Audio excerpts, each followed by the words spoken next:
सुबह का वक्त था।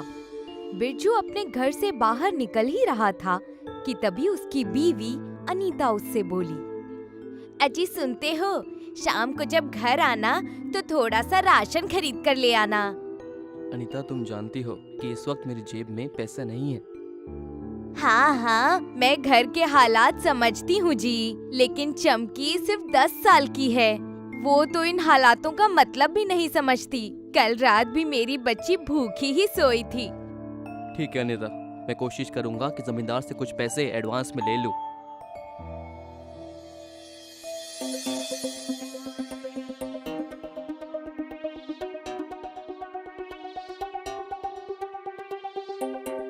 शाम के वक्त बिरजू जमींदार से बोला, जमींदार साहब, मुझे कुछ पैसों की जरूरत थी। अरे बिरजू, ऐसा कौन सा दिन नहीं जाता जब तुम्हें पैसों की जरूरत नहीं होती? हाँ जमींदार साहब, कल से मेरे घर पर खाना नहीं बना। मुझे और मेरी बीवी को तो भूखे रहने की आदत हो गई है, लेकिन मुझसे अपनी बेटी की हालत नहीं देखी जाती। तुमने मुझसे कुछ वक्त पहले अपनी बीवी की बीमारी के लिए कर्ज लिया था।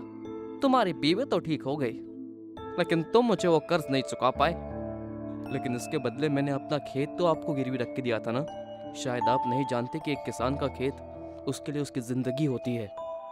बिरजू की बात सुनकर जमींदार गुस्सा होते हुए बोला, एक तो तुम्हारे ऊपर एहसान करो, ऊपर से तुम्हारे ताने भी सुनो।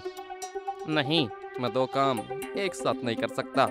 तुमने अपना खेत मुझे गिरवी रख कर दिया, लेकिन उसी खेत में तुमसे काम करवा रहा हूँ ताकि तुम्हारा घर चलता रहे।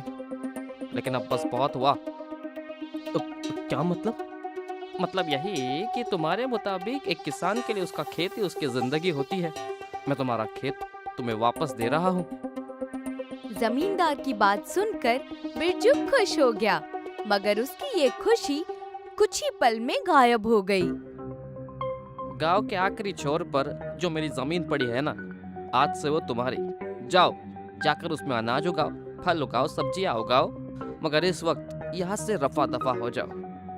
ऐसा मत कीजिए, वो जमीन तो बंजर है, और बंजर जमीन पर चलाना ही किसान की जिंदगी होती है।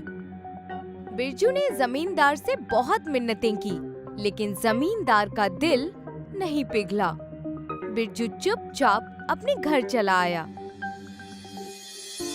और रोते हुए सारा मसला अपनी बीवी को बताते हुए बोला, अब तुम ही बताओ अनीता, मैं क्या करूं? कुछ मत कीजिए, जमींदार ने आपको चुनौती दी है। आप उस बंजर जमीन की छाती फाड़कर उसमें जमींदार को अनाज उगा कर दिखा दीजिए, तो उसका मुंह बंद हो जाएगा। बिरजू पूरी रात जागता रहा, मगर उसी रात अचानक उस बंजर जमीन पर आसमान से एक छोटा सा स्पेसशिप उतर गया। उस स्पेसशिप में दो एलियन जैसे दिखने वाले, जिसमें एक औरत और एक आदमी था, उतर आए। आदमी एलियन औरत की ओर देखकर बोला, हमारे सयारा पर तो बताया गया था कि धरती पर बहुत सारी हरियाली है, मगर ये बंजर जमीन तो हमारे सयारा की याद दिला रही है। पहले हमें यहाँ के बारे में जानकारी इकट्ठी करनी चाहिए और हमें इंसानों की भाषा भी बोलनी आनी चाहिए। हमें तुरंत गोली को खा लेना चाहिए, नहीं तो हम धरती पर ज्यादा देर तक सरवाइव नहीं कर पाएंगे। औरत एलियन की बात सुनकर आदमी एलियन ने तुरंत गोली औरत एलियन को पकड़ा दिया और दोनों ने वो गोली निगल ली। गोली निगलते ही वो दोनों गांव के ही एक आदमी और औरत में तब्दील हो गए। सुबह होने वाली है, तुम यही ठहरो, मैं थोड़ी सी छानबीन करके आता हूँ। इतना बोलकर वो आदमी एलियन वहाँ से चला गया।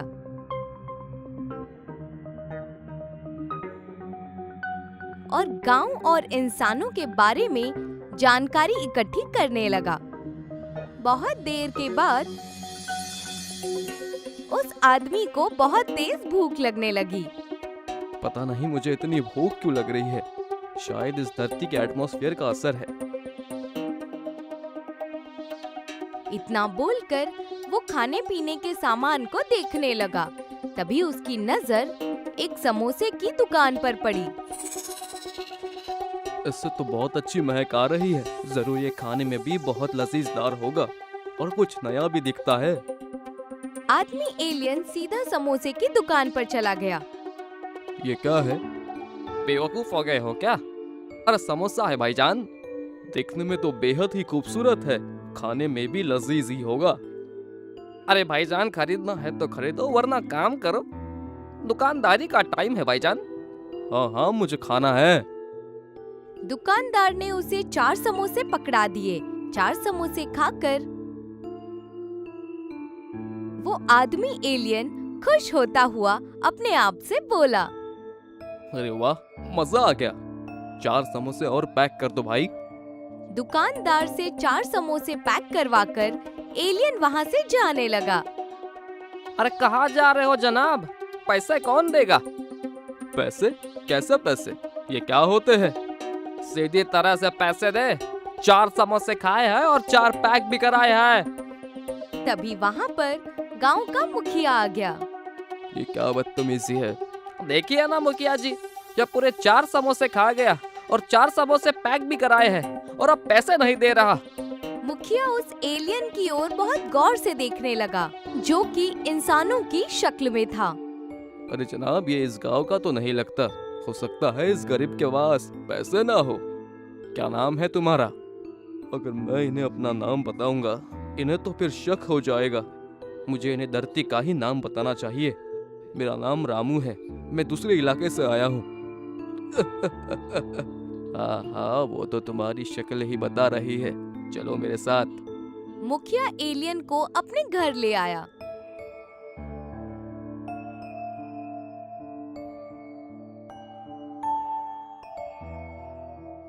मगर घर पर बिरजू को देखकर मुखिया अचानक चौंकते हुए बोला, अरे बिरजू, तुम क्या आज तुम खेत पर नहीं गए? बिरजू सारा मसला मुखिया को बताते हुए बोला, अब आप ही बताइए, मैं क्या करूं? जमींदार ने तुम्हारे साथ बेहद गलत किया है बिरजू। अब मुझसे क्या चाहते हो? मुखिया जी, मुझे इतनी रकम दीजिए जिसमें से मैं कुछ बीज खरीद सकूं। मैं जमींदार को दिखाना चाहता हूं कि किसान जमीन की छाती फाड़ कर भी अनाज उगा सकता है। मुखिया तुरंत कुछ पैसे बिरजू को पकड़ाते हुए बोला, और साथ में इस बेचारे रामू को भी ले जाना। ये इस इलाके में नया है, इसके पास पैसे नहीं, इससे भले 2 होते हैं। इतना बोलकर मुखिया रामू एलियन से बोला, क्या तुम बिरजू के साथ बिरजू के खेत में काम करोगे? कद से तो बेहद हट्टे गट्टे नजर आते हो। उस एलियन ने मजबूरी में हामी में सर हिला दिया और बिरजू के साथ सीधा बिरजू के घर चला गया। मगर घर पर जाकर वो अपनी एलियन बीवी को देखकर पूरी तरह से चौंक गया। बिरजू की बीवी बिरजू से बोली, अच्छा हुआ आप आ गए, मैं आप ही का इंतजार कर रही थी। आपको पता है, आज सुबह जब मैं उस बंजर जमीन पर गई थी, तब मुझे वहाँ पर ये बेचारी औरत मिली। इसका नाम बिमला है। बेचारी भूखी थी तो मैं इसे घर पर ले आई। अरे, जब मैं मुखिया जी से पैसे मांगने उधार गया तो मुझे रामू मिला। ये भी इस इलाके का नहीं है। आज से ये भी हमारे साथ खेत में हाथ बटाएगा। एलियन ने बिल्कुल भी शक नहीं होने दिया कि वो बिमला उसकी ही एलियन बीवी है। अगले दिन बिरजू उस एलियन रामू को अपने बंजर खेत में ले गया। रामू, इस जमीन को खोदो। ये क्या है? अरे जनाब, क्या एलियन हो क्या? अरे ये फावड़ा है, इससे जमीन खोदो। जैसे मैं तुम्हारे सामने खोद रहा हूँ ना, वैसे ही। इतना बोलकर बिरजू बड़ी मेहनत से जमीन खोदने लगा। एलियन रामू भी बिरजू को देखकर जमीन की खुदाई करने लगा। एलियन रामू की दोपहर के बाद हालत खराब हो गई। जनाब, हमने तो सुना था कि यहाँ पर बहुत हेवी मशीनरी बन गई है। तुम्हारे पास मशीन नहीं है? अरे जनाब, किसान के लिए सबसे बड़ी जमीन ये फावड़ा ही होती है। उसके बाद बिरजू उस बंजर जमीन पर एलियन रामू के साथ मिलकर कड़ी धूप में हल चलाने लगा। कल हम यहाँ पर दोबारा आएंगे। तुम वाकई बेहद ही मेहनती किसान हो। चलो घर चलकर अब कुछ खाना खाते हैं। बिरजू एलियन रामू को घर पर ले आया। खाना खाकर एलियन रामू खुश होता हुआ बोला, अरे वाह, खाना तो बहुत अच्छा है। अरे खाना आज बिमला ने बनाया है। मुझे जैसे ही मालूम हुआ कि बिमला को खाना बनाना नहीं आता, तो आज सारा खाना मैंने उसे बनाना सिखा दिया। बिरजू की बीवी की बात सुनकर एलियन रामू चौंक पड़ा। अगले दिन वो एलियन रामू बिरजू के साथ फिर से उस बंजर जमीन पर मेहनत से हल चलाने लगा।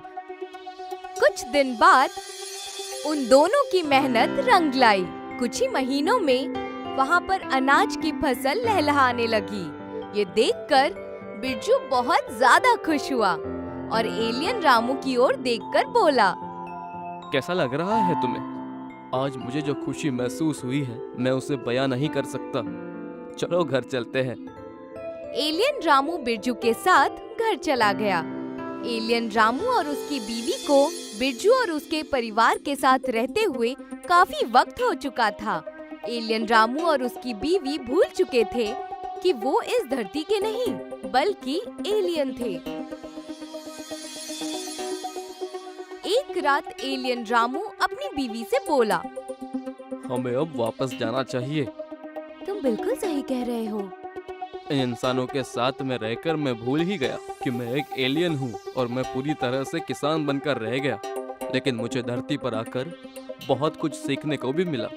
धरतीवासी बेहद अच्छे होते हैं और बेहद मेहनती भी। और एक हम हैं, हमने अपने ग्रह को जंग की आग में झोंककर अपने ग्रह की जमीन को ही बंजर बना दिया और पृथ्वी पर हमला करने की सोचने लगे।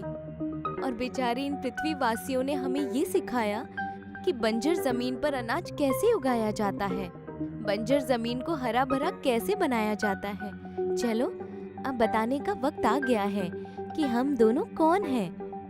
उन दोनों एलियन ने बिरजू और उसकी बीवी को उठा दिया। क्या हुआ रामू?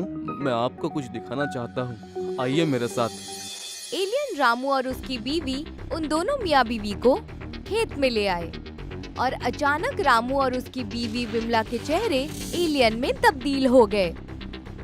डरिए मत, हम दोनों पति पत्नी हैं और एलियन हैं। उस रात हमारी शिप आपकी बंजर जमीन पे ही उतरी थी।